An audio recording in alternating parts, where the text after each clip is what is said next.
सुबह से लेकर शाम तक हजारों बार धमकियां धमकियां धमकियां।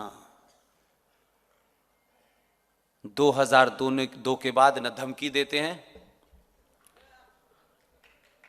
और न बताते हैं तलवार।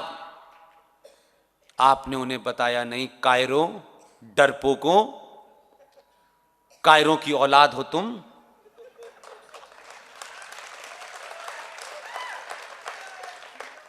किस डरपोक की तुम औलाद हो यार? तुम चिल्लाते हो, वो एक चिल्लाता है गोल टोपी वाला।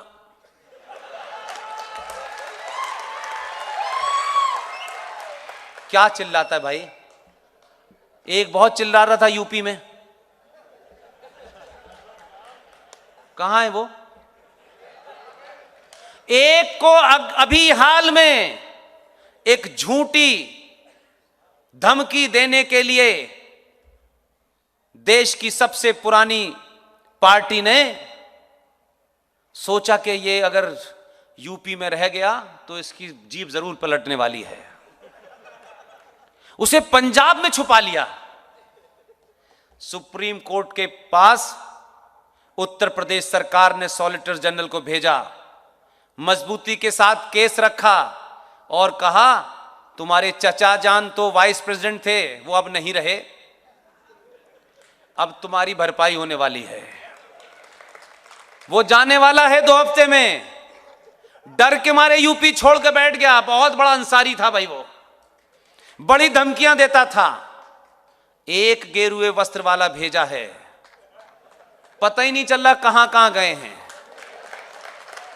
इसलिए सिर्फ अपने विश्वास को मजबूत रखिए, न किसी पे अन्याय कीजिए, न किसी के अन्याय को 1 मिनट के लिए बर्दाश्त कीजिए। सनातनी हिंदू समाज अपने आदर्शों के चलते, अपनी मान्यताओं और परंपराओं के चलते उसने किसी का हाथ कंधे से नहीं उठाया, किसी की गाली का जवाब नहीं दिया, 30,000 मंदिर तोड़ने का जवाब नहीं दिया। आपकी सहनशीलता को, आपके इस आदर्श को कुछ लोगों ने कायर समझ लिया। ये कायर हैं, कुछ भी कर लो।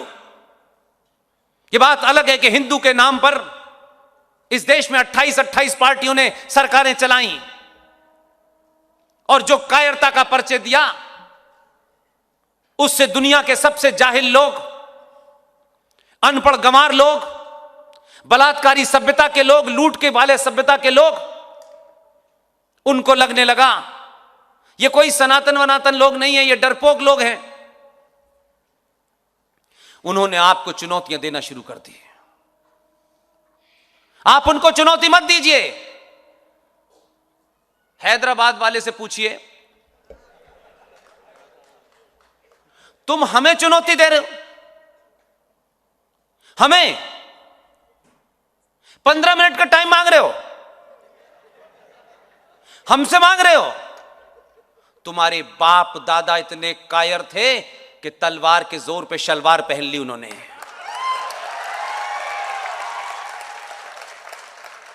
हमारे बाप दादा जब नहीं डरे, हम अब डरेंगे तुमसे?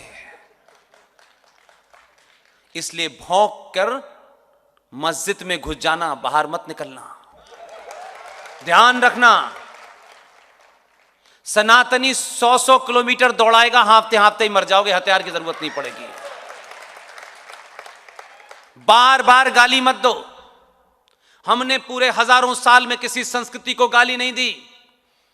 हमारी सहनशीलता थी। दुनिया से जो भी सरकार लोग आए, जो भी मजहब आए, कैसे भी थे, कभी हमने उनसे ये नहीं पूछा कि आप अच्छे हैं बुरे हैं। हमने सबको कहा आप यहीं से शुरू करिए।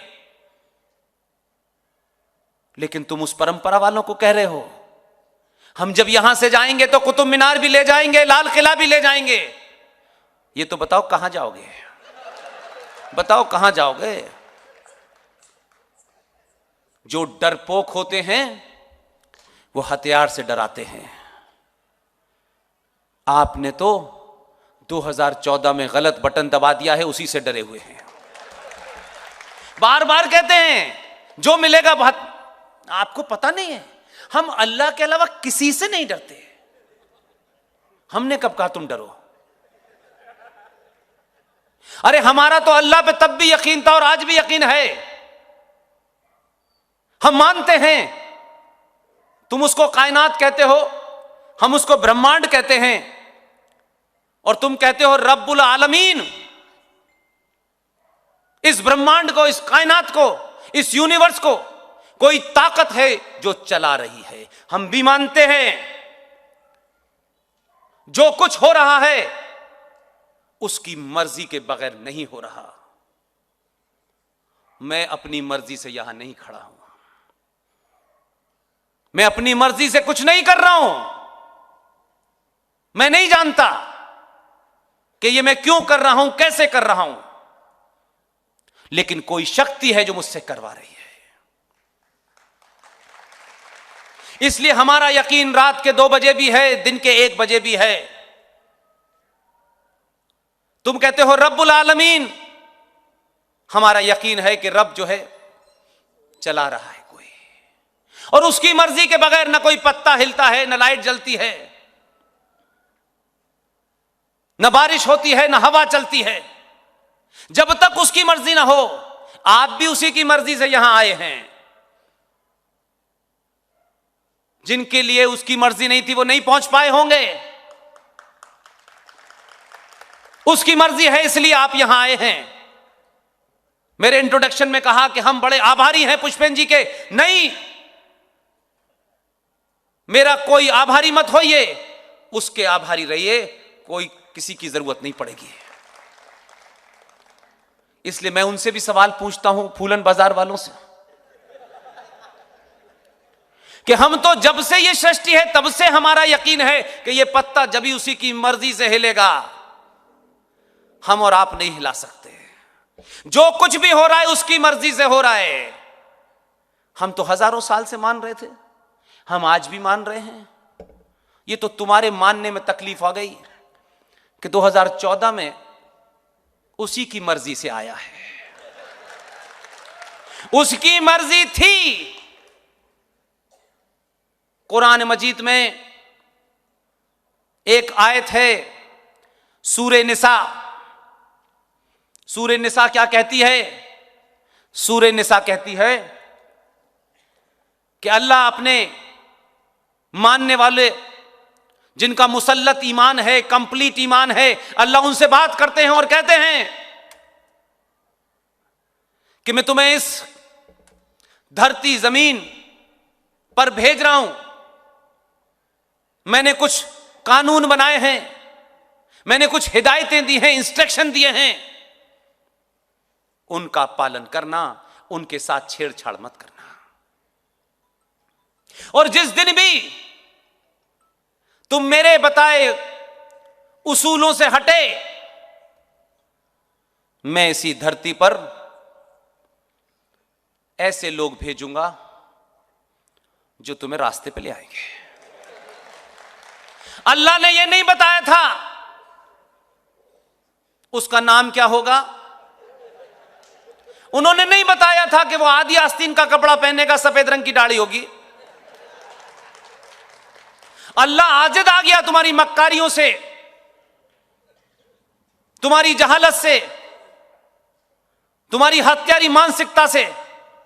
इसलिए अल्लाह को लगा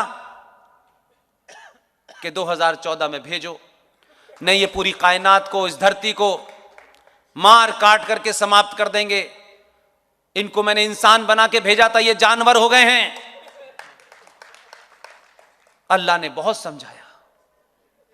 ये प्यार से बात करता है, ये जानता है तुम कौन हो,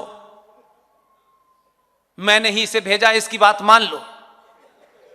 नहीं माने, बहुत समझाया, पूरे 5 साल दिए। उन्होंने कहा ये तो जरूरत से ज्यादा ढीठ और मक्कार हैं, एक और दूसरा भेजो।